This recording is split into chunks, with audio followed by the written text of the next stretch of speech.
This is the logs of a running POI radio instance. I've set the logs to a very verbose level, so by default, it's not this big of log dump. Don't worry. But here I just want to point some things out. So currently, I'm running an instance of the radio. So I am generating POIs, sending them as messages onto the network. And at the same time, I'm receiving messages from other participants.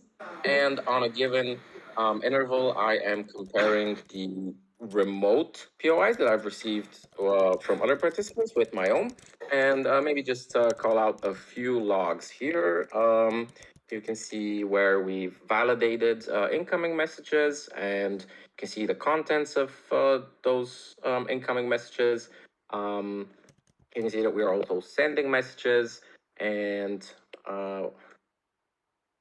yeah, you can see that we're also sending messages, and you can see where the comparing messages happens. And I know this is a ton of logs, but don't worry, it's gonna get more fun in a sec when we see what actually happens when there is a POI divergence. So let me just scroll down to the bottom here. Also, I want to share with everyone something that is very, very, very much work in progress, but I know a lot of people were excited. So POI Radio really soon is going to have very cool data-rich Prometheus metrics.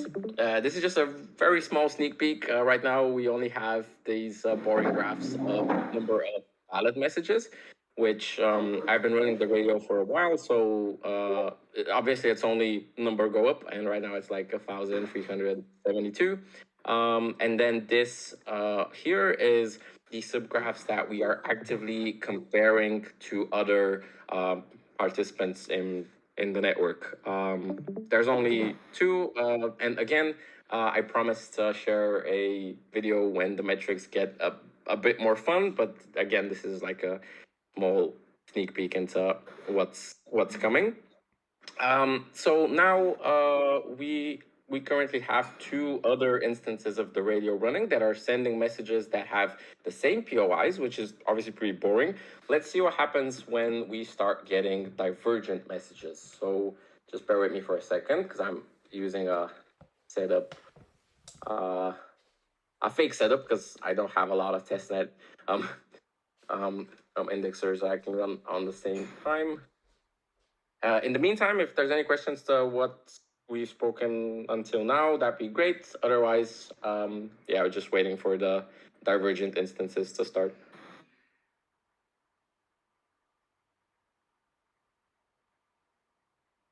In the meantime, I can just point out that in order to participate in the GraphCast network, you would have to set your GraphCast ID, which is pretty easy. It's just a registry smart contract that you use your indexer operator address to register a GraphCast ID. So it's on Etherscan, it's verified, so it's just a matter of calling set GraphCast ID for a function. But all of that is in the docs, so again, I don't want to get into that now. Okay, so actually things happen pretty quickly. It's the real pure radio is not going to just crash and burn when we get divergent POI. So POI that's not equal to ours, but this is just for demo purposes.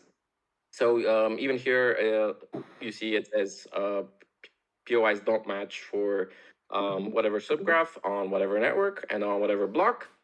And what's even more important is that you can set up your radio instance to actually send you notifications when a POI divergence happens. So you can set up a Slack bot to send you a message like this, where it says notification from the radio, POIs don't match, and you have all this neat info. You can actually see here that our own POI is this one, and our own stake is this, but we have another POI that's different from ours, and there is more compounded stake tied to it. So that is why our POI is considered divergent from the consensus POI. just another very quick thing. You can also set up Discord notifications. So over here, basically see the same message notifying of a divergence. So yeah, that's just a neat way to spot when your POI is not matching the consensus POI. Of course, once the Prometheus metrics get better, you'll also be able to see stuff like that there. But for now, yeah, this is what we have. And just really real quick, I want to show you how you can get started with POI Radio even right away. Like after you've registered your GraphCast ID, it's just a matter of pulling the image from our container registry and running it with the appropriate environment variables. So I actually think that's it for the demo. Thank you all very much. And if there's questions, I'm stoked to answer them.